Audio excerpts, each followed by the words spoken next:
I'm now up to chapter 13, and there have been a couple of new things up to this point where I've been like, yes, this protagonist is definitely from Vermont.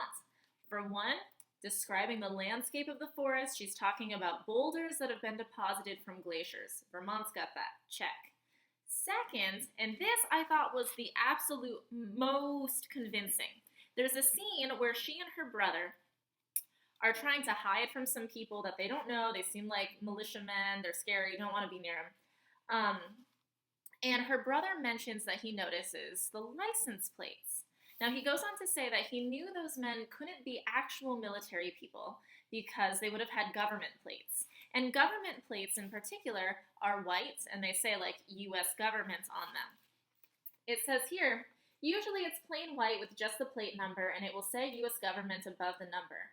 I could see, even from a quick look, that the truck had our state plate on it. There are only a couple of states that fit all of the other things we've talked about where the license plates are super distinct. New York, because it's yellow, and Vermont, because it's green. I was like, bam, this is proof, she's from Vermont, because that's a green license plate, you cannot miss it. And, well, I felt pretty good about that way back on page 135. Now, though, now that I'm all the way up to page 228, not so much. There are problems.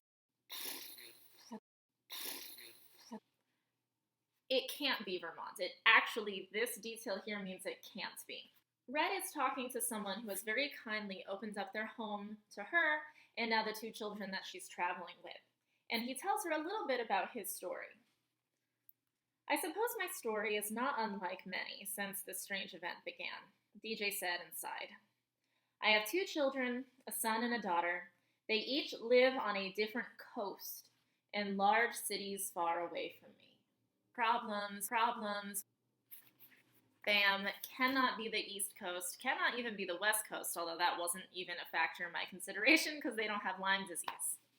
That means if it's going to be a place with Lyme disease and snow and state and federal forest and rural, it's gotta be Minnesota or Wisconsin. So I looked up the Wisconsin license plate, and that's white. So it can't be Wisconsin because you wouldn't notice that right away. It would look like any other government plates. It could, I guess, however, be Minnesota. Minnesota's license plate has a lot of blue on the top and the bottom, and the middle is white, but that blue might be noticeable. So my vote now is that Red lives about 100 miles north of Minneapolis in Minnesota, and the author has decided to just pretend that there is a small, prestigious liberal arts college about 100 miles north of that, or there actually is a college like that in that area, and I just couldn't find it on Google Maps because I'm not super familiar with the area. But does Minnesota have white-tailed deer? Because they talk about that on page 209.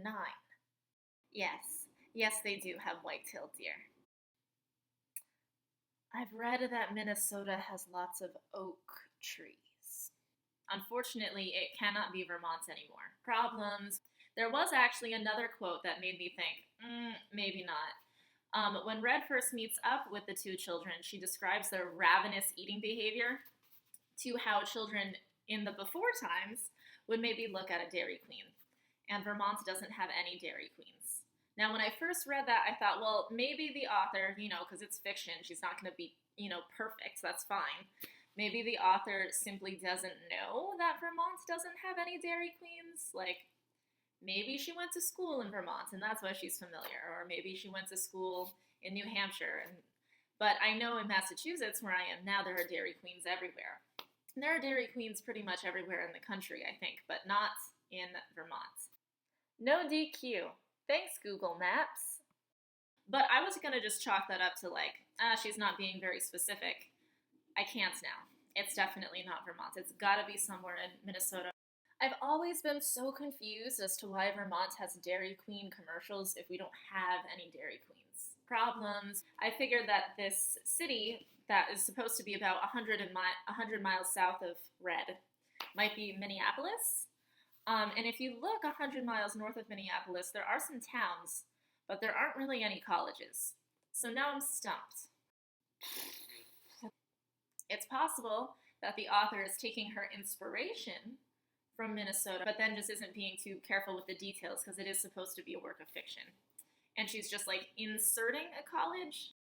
This is not related to anything I was just talking about, but I think it's really cool. On page 135, Red says, "Even I don't believe in zombies, at least not human ones. There are those weird mushrooms that take over insects, though. Not mushrooms, fungi. I saw a documentary once." Adam holds up his hand and interrupts her. "I know exactly what she's talking about. There are actually types of fungi that infect insects, particularly in rainforests, and basically take over their brains so that they walk up to a place where birds can get them, then the birds eat them, and the bird gets the fungus, and then that's part of the whole reproductive life cycle. The bird poops, falls on the ground, the insects eat it, they get infected with the fungus again, and the cycle continues. And that's actually not so crazy to think about because it's really common in insects, believe it or not. There's also another book, a great book as well. It's called The Girl with All the Gifts. I can't recall the name of the author right now.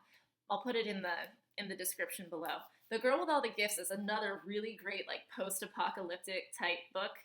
And it's based off that real biology of zombie-causing fungus. This is something that really made me think it could be Vermont, but I'm curious if people are like this in Minnesota too. On page 205, it's at the beginning of chapter 12. She wasn't worried about the swagger. She was worried because all three carried rifles. Why does everyone have a bleep gun, she thought. Of course everyone has a gun, at least in Vermont. You know, the things that went flying off the shelves in Vermont with this whole coronavirus stuff?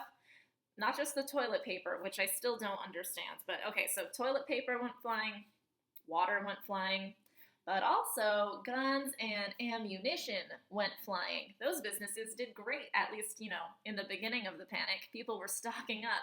So yeah, Red, of course everyone has a gun. Can I just say I also love that the author chose to make Red not straight? Not that it makes a huge difference for the book, but it just comes up on page 213. And I just think it's great. She could have chosen to make her straight, and she chose not to. Why not? There are just so many things that I love that the author put in here.